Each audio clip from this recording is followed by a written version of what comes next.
아무튼 오늘 우리에게 교사 헌신 예배를 통해서 좀 하나님이 영광 받으심을 믿고, 또 우리 교사들 정말 한 어린이 한 생명이라도 구원하고 변화시키려고 하는 그 몸부림이, 헌신 예배지만 우리 교사들의 어떤 몸부림입니다.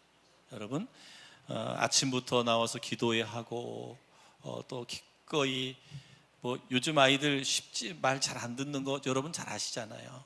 그럼에도 불구하고 끝까지 설득하고 예배로 승리할 수 있도록, 또 이번 이제 성경 캠프에도 아이들 한 명이라도 더 데리고 가서 은혜 받을 수 있도록, 그렇습니다. 여러분, 우리가 예수님을 만나지 않으면 변화가 안 돼요. 예수님을 만나야 변화되는 거죠. 어린이도 마찬가지고 우리 성도님들도 마찬가지예요.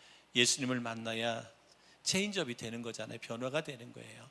오전에도 말씀드렸지만 여러분, 교회 다닌다고 변화되는 거 아니잖아요. 그죠?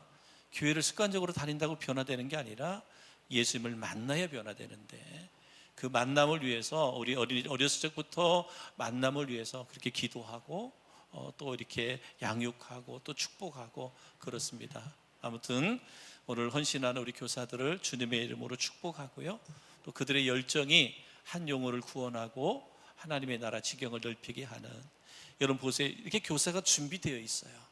교사가 준비되어 있는데 정말 요즘에 아이들이 모이기가 힘들고, 그럼에도 불구하고 아직 음성 땅에는 어린이들 많거든요. 구원받아야 할 어린이들이 많습니다. 여러분 기도해 주셔서 교사들의 수고만큼 많은 어린 영혼들이 주께로 돌아오고 예수님을 만나서 멋있는 인생, 축복된 인생을 살아갈 수 있도록 이렇게 해 주셨으면 고맙겠습니다. 또 교사들 성경학교를 준비하면서 또 이렇게 또 후원을 또 이렇게 성도들에게 요청하잖아요. 아까 회계 보시는 선생님이 이렇게 해서 후원 예산을 쭉 내왔는데 그랬더라고. 그래서 후원 얼마나 들어왔어요? 그랬더니 15만 원 들어왔어요 그러더라고. 그래요? 후원 열심히 하실 겁니다. 그랬어요. 여러분, 성령이 감동하시는 대로 한 영혼을 사랑하는 그런 뜨거운 열정을 가지고 후원해 주셔서, 이번에도 갈 때 다 교사들도 자기 회비 내갖고 또 가잖아요. 자, 여러분 또 기도해 주시고 또 후원해 주셔서 마음껏 교사들이 힘있게 주의 사역을 감당할 수 있도록 용기를 더하여 주시기를 원합니다. 그 연령대가 40대로 줄었대잖아요. 그죠? 50대에다가. 근데 50대도 뛰잖아요. 그죠? 죽기 살기로 뛰는 거예요. 집에 가면 또 이제 막 삭신 쑤셔가지고 그래도 한 영혼 살려보겠다고 뛰잖아요. 이렇게. 그 열정을 보시고 하나님도 감동하시고 우리 성도들도 후원으로 감동하시기를 주님의 이름으로 축복합니다. 오늘 말씀, 복되고 의로운 삶의 비결. 여러분, 예수님의 생애에서 가장 극적인 순간이 언제라고 생각하세요? 예수님의 사역에서, 삶에서. 예수님께서 십자가에 죽으시고 그리고 다시 사망 권세를 이기시고 부활하신 것, 이것이 예수님의 사역에서 가장 극적인 사건이다라고 볼 수 있습니다. 예수님의 죽으심과 예수님의 부활은 그래서 복음 사역의 본질이에요. 복음의 본질. 예수님 나의 죄를 위해서 대속의 죽음을 죽으시고 우리에게 정말 영원한 하나님의 나라의 천국을 소망하는 의의 삶을 위해서 주님이 다시 사망 권세를 이기시고 부활하셨어요. 그렇다면 이스라엘 백성들의 역사에서 가장 극적인 사건은 언제일까? 예수님은 죽으심과 부활인데 이스라엘 백성들, 그들의 역사 속에서 가장 극적인 사건은 무엇일까? 첫 번째는 출애굽의 사건이에요. 출애굽, 애굽에서 종로를 타다가 출애굽한 사건이고, 두 번째 사건은 뭐예요? 요단강을 건너서 하나님이 아브라함에게 약속했던 가나안 땅에 들어가는 것. 이것이 가장 큰 이스라엘 역사 속에 보면 큰 사건이 두 가지라 말할 수 있습니다. 신명기 6장 21절에 보면 너는 내 아들에게 이르기를 우리가 옛적에 애굽에서 바로의 종이 되었더니 여호와께서 권능의 손으로 우리를 애굽에서 인도하여 내셨나니 그랬습니다. 출애굽의 역사적 사건, 이거를 기억하고 늘 가리키라 그랬어요. 그러니까 이스라엘 백성, 이것을 6월절이거든요. 6월절의 사건을 끊임없이 후손들에게 가리켜라. 그리고 애굽에서 종로로 달 때, 노예로 있을 때 하나님이 모세를 통해서 너희를 이끌어 주셨다라고 말씀하고 있습니다. 또 신명기 6장 23절에 우리 조상들에게 맹세하신 땅을 우리에게 주어 들어가게 하시려고 우리를 거기서 인도하여 내시고 그랬습니다. 약속의 땅으로 들어가게 하시려고 애굽에서 나오게 하셨다. 그냥 노예에서 해방하는 게 아니에요. 노예에서 해방하게 하신 것은 왜냐? 약속의 땅이 어디예요? 가나안이잖아요. 누구에게? 아브라함. 믿음의 조상 아브라함에게 약속하신 땅이 가나안 땅인데 그 땅에 가시도록 하기 위해서 하나님이 출애굽시켰다는 거예요. 그러니까 우리가 잘 아는 것처럼 역사적 사건을 통해 보면 이스라엘 백성이 뭐예요? 정말 그 애굽이란 나라 요셉을 통해서 가서 애굽에서 한 큰 민족을 이루었잖아요. 그죠? 고센 땅에 머무르다가 70명이 머물렀다가 400만 명이 넘는 큰 인구로 늘어나게 된 큰 역사적 사건이 고센 땅, 애굽 땅에서 있었고, 그 민족을 이룬 다음에 하나님께서 그들을 출애굽해서 어디로? 가나안 땅에 가게 하셨다라고 말하고 있습니다. 그래서 약속의 땅에서 새 삶을 살아갈 수 있도록 하셨는데 그 삶이 뭐냐? 복되고 의로운 삶이다. 하나님이 이스라엘 백성들에게 약속하신 땅, 가나안 땅, 그 땅이 복되고 의로운 땅이다.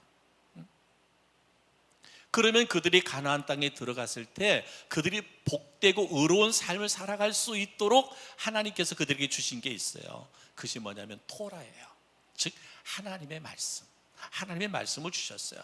신명기 6장 24절 25절에 보면 여호와께서 우리에게 이 모든 규례를 지키라 명령하셨으니 이는 우리가 우리 하나님 여호와를 경외하여 항상 복을 누리게 하기 위하심이며 또 여호와께서 우리를 오늘과 같이 살게 하려 하심이라.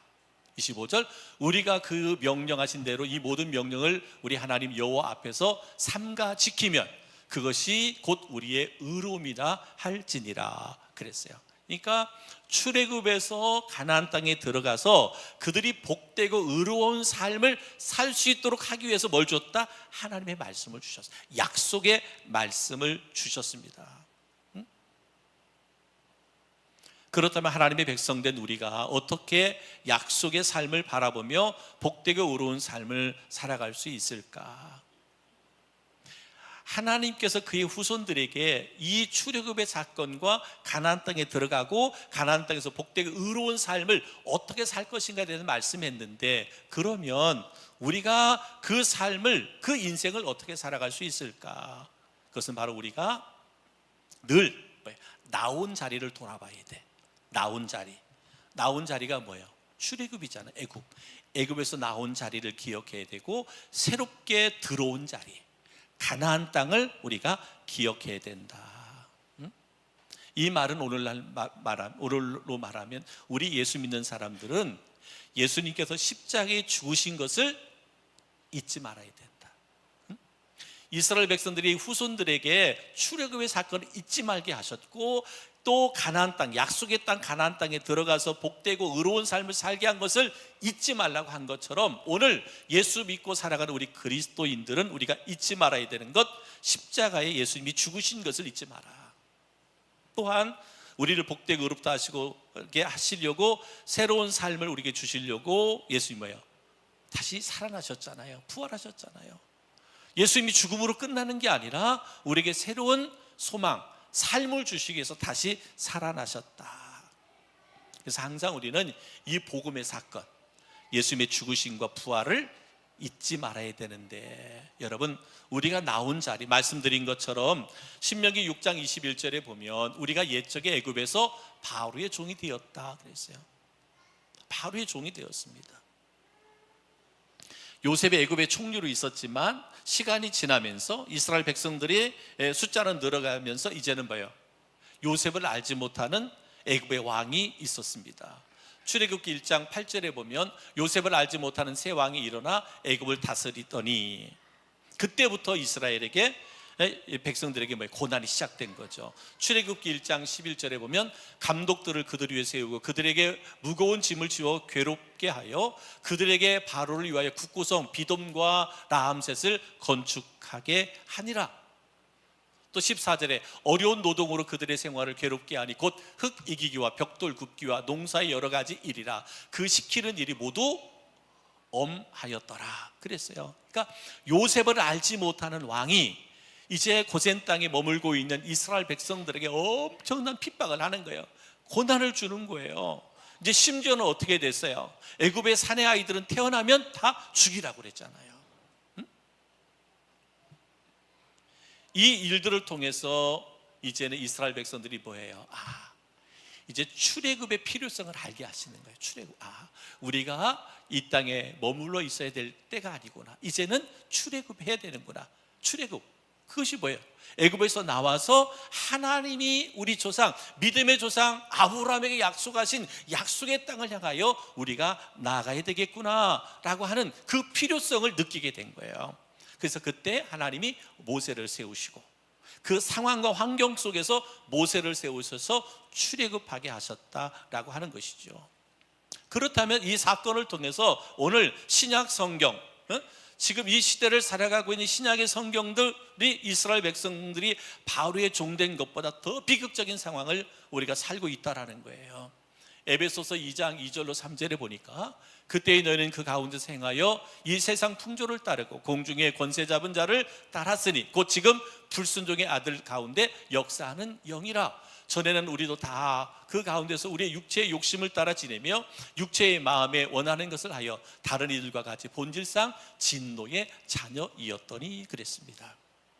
그러니까 지금 애굽이란 나라에 살고 있던 이스라엘 백성들이 요셉을 알지 못하는 왕으로 인해 엄청난 핍박이 있었어요. 고난이 있었어요. 그것을 통해서 이제는 우리가 출애굽해야 되는 필요성을 느낀 것처럼 오늘날 여기 말씀 속에 보면 우리는 본질상 뭐예요? 진노의 자녀였다. 그러니까 우리가 살아가는 삶은 하나님의 심판을 받을 수밖에 없는 상황이다 말이죠. 출애굽의 상황이 주어진 것처럼 우리가 구원받아야 할 그 상황이 우리 가운데 주어졌다라고 하는 것이죠. 사단의 지배를 받는, 사단의 종노릇하며 죄와 욕심에 사는 인간. 그래서 요한일서 3장 8절에 보면 죄를 짓는 자는 마귀에 속하나니 마귀는 처음부터 범죄함이니라. 그래서 끊임없이 모든 인간들이 죄의 종로로 타는 거예요. 마귀 사단의 종로로 하게 되는 거예요. 이것이 뭐예요? 우리가 구원받아야 되는, 출애굽해야 되는 이유, 우리가 구원받아야 되는 이유를 지금 뭐예요? 알게 하신 것이다 라고 말씀하고 있습니다. 그렇기 때문에 우리가 예수 믿고 그리스도인 된 우리들이 잊지 말아야 될 것이 뭐냐면 내가 어떤 사람이었느냐. 본질상 나는 뭐였다고요? 진노의 자녀였단 말이에요. 하나님의 심판을 받을 수밖에 없는 그런 존재였다라는 거예요. 이거를 잃어버리지 마라.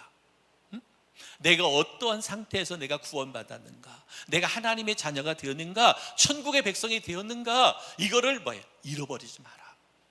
이스라엘 백성들에게 가나안 땅에 들어가서 너희가 하나님께서 애굽에서 너희를 구원해낸 것 잃어버리지 마라.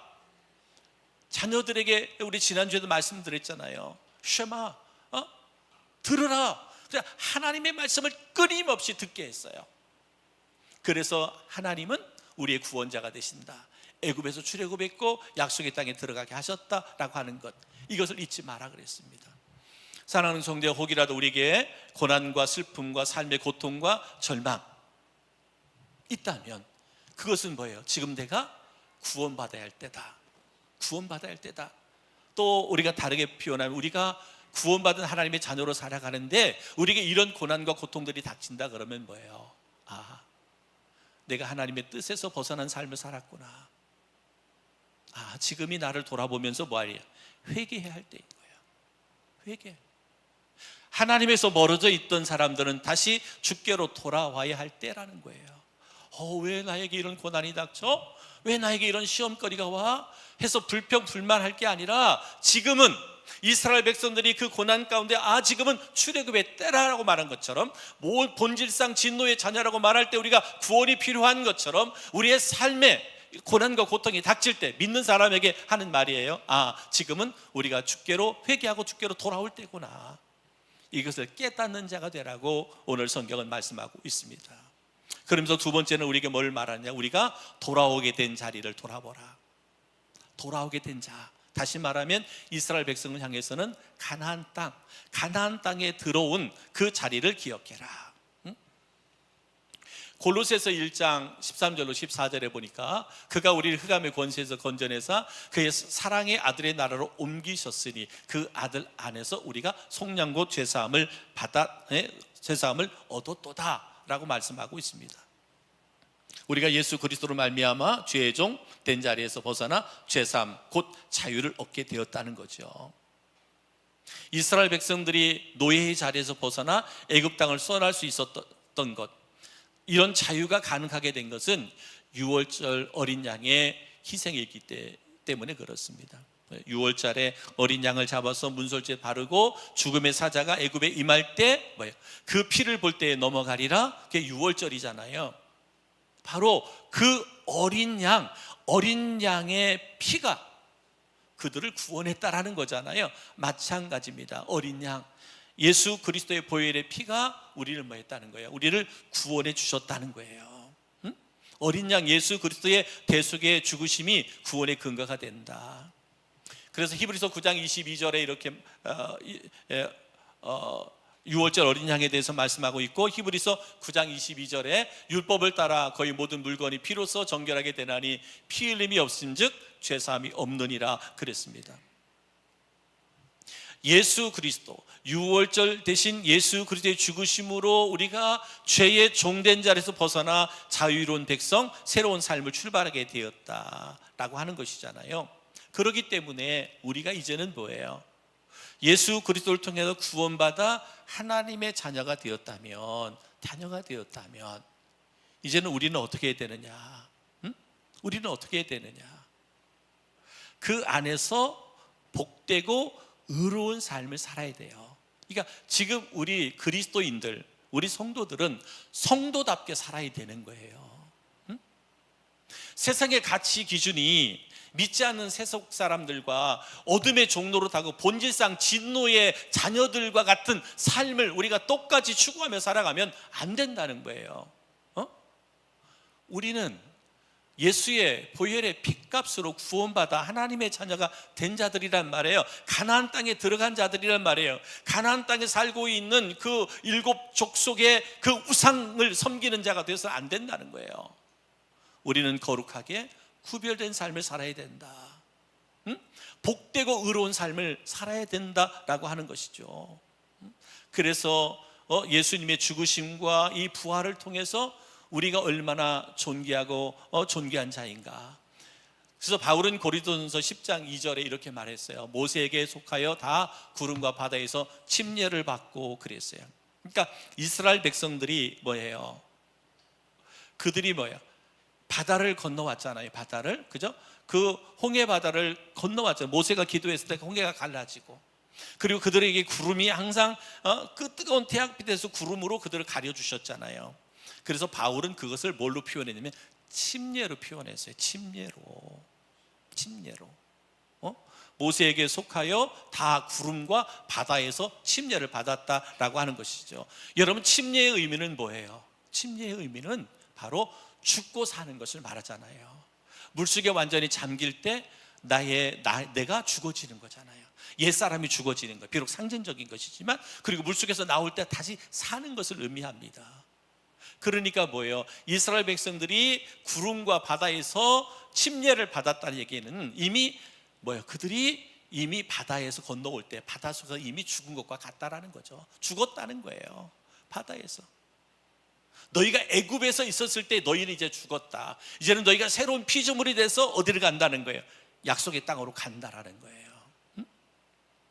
그래서 로마서 6장 4절에 보면, 그러므로 우리가 그의 죽으심과 합하여 침례를 받음으로 그와 함께 장사되었나니 이는 아버지의 영광으로 말미암아 그리스도를 죽은 자 가운데서 살리심과 같이 우리 또한 새 생명 가운데 행하게 하려 하심이라 라고 말씀하고 있습니다. 말씀드린 것처럼 우리가 침례를 받을 때 물속에 잠기는 것은 옛사람이 죽는 거예요. 출애굽하면서 그 홍해 바다를 건너올 때 이미 옛사람들은 다 죽었어요. 옛사람은 죽었어요. 이제는 그들이 약속의 땅 가나안 땅에 들어갔을 때 그들은 새로운 피조물과 같은 거예요. 오늘 우리들로 말하면 새로운 피조물과 같은 자들이다라고 하는 거죠. 그러면 우리가 새로운 피조물로 우리가 어떻게 살아야 되느냐는 거잖아요. 어떻게 살아가야 되느냐? 로마서 4장 25절에 우리 예수는 우리의 범죄한 것 때문에 내줌이 되고 또한 우리를 의롭다 하시기 위하여 살아나셨다 그랬어요. 우리를 범죄한 것 때문에 당신의 생명을 내어주셨고 또한 우리를 의롭다, 거룩하게 한다, 하나님의 새로운 피조물로 우리가 삶을 살아갈 수 있도록 하기 위해서 부활하셨다는 거예요. 다시 살아나셨다는 거예요. 신명기 6장 25절에도 그렇게 우리가 그의 명령대로 이 모든 명령을 우리 하나님 여호와 앞에서 삼가 지키면 그것이 곧 우리의 의로움이니라 라고 말합니다. 그러니까 가나안 땅에 들어간 그 백성들에게 이스라엘 백성들은 하나님이 주신 토라, 율법, 하나님의 말씀을 지켜 행하게 했습니다. 가르쳐 행하게 했습니다. 그래서 그 하나님을 잃어버리지 마라. 우리를 구원하신 하나님, 우리에게 복과 의로움을 주신 하나님을 한순간도 잃어버리지 말라고 말씀하고 있는 거예요. 동일하잖아요. 오늘 예수를 믿음으로 구원받은 하나님의 백성인 우리들 또한 이 땅에 그리스도로 살아가며 한순간도 나를 위해 십자가에 죽으신 예수 그리스도를 잃어버리지 마라. 나에게 의롭게 하시, 의로운 삶, 천국의 소망을 갖는 삶을 살게 하기 위해서 부활하신 그 주님을 잃어버리지 마라. 항상 우리는 그래서 주의 음성을 듣고 그 음성을 따라 살아가는 자가 되어야 된다. 요한복음 10장 27절에 이렇게 말합니다. 내 양은 내 음성을 들으며 나는 그들을 알며 그들은 나를 따르느니라. 사랑하는 성도 여러분, 우리 모두는 다 복되고 의로운 삶을 살아가야 되는 성도들이잖아요. 왜냐하면 나 때문에 예수님이 십자가에 죽으셨고 나를 더욱더 의롭게 하기 위해서 온전한 그리스도인이 되어질 수 있도록 주님은 사망의 권세를 이기시고 부활하셨어요. 그렇다면 내가 새로운 피조물 된 성도들은 어떻게 해야 되느냐? 늘 주의 음성을 들으셔야 돼요. 그를 깊이 더 알아가고 그를 따르는 자가 되어야 된다라고 오늘 성경은 우리에게 교훈하고 있습니다. 사랑하는 성도 여러분, 저는 먼저는 오늘 이 말씀이 우리 교사들에게 확신 있는 말씀으로 다가올 수 있기를 주의 이름으로 축복합니다. 이 확신이 없으면, 이 성령의 충만함이 없으면 교사는 그냥 몽학 선생이 되는 거예요. 나도 알지 못하고 내가 경험하지도 못한 예수를 전하는 거예요. 그러면 거기 어떤 변화가 일어나겠어요? 어떤 역사도 일어나지 않습니다. 학원 선생이 내가 아는 지식 갖고 아이들을 가리키는 것과 하나도 다를 바가 없습니다. 예수가 내 안에서 생명으로 역사할 때, 내가 만난 예수, 내가 경험한 예수, 나를 변화시킨 예수, 그 예수를 우리 아이들에게 가리킬 때, 전할 때 그들이 변화되는 역사가 일어나요. 체인지업되는 역사가 일어나게 된다 이 말입니다. 저는 이 은혜가 먼저 우리 교사들에게 있기를 바라고, 저는 우리 성도들 가운데 있기를 주의 이름으로 축복합니다. 제가 설교할 때마다 이런 이야기를 너무 많이 해가지고 기분 나쁠 수도 있어요. 그렇지만 그렇지 않습니다. 여러분, 항상 나 자신의 믿음을 점검하셔야 돼요. 내 안에 구원이 있는지, 내 안에 생명이 있는지 점검하고 또 점검하셔야 돼요. 점검하고. 어떠한 사람들은 그 얘기가 기분 나쁘기도 하고, 그래서 상처가 되는 사람들도 있다고 하잖아요. 그러나 이거는 상처가 중요한 게 아니에요. 내 안에 생명이 있는지, 내 안에 구원이 있는지, 내 안에 영생이 있는지는 또 확인하고 또 확인하고 또 확인해도 부족함이 없습니다. 그래서 오늘 이 말씀처럼 우리 성도들 한 사람 한 사람 더 복되게 의로운 삶을 살아내는 우리 성도들 되기를 바랍니다. 어떠한 시대적 상황 가운데서도 우리 믿음과 신앙이 타협되지 않고 끝까지 믿음의 정절을 지켜내는 우리 성도들, 그리고 헌신 예배하는 우리 교사들 되기를 다시 한번 주님의 이름으로 축복합니다. 할렐루야.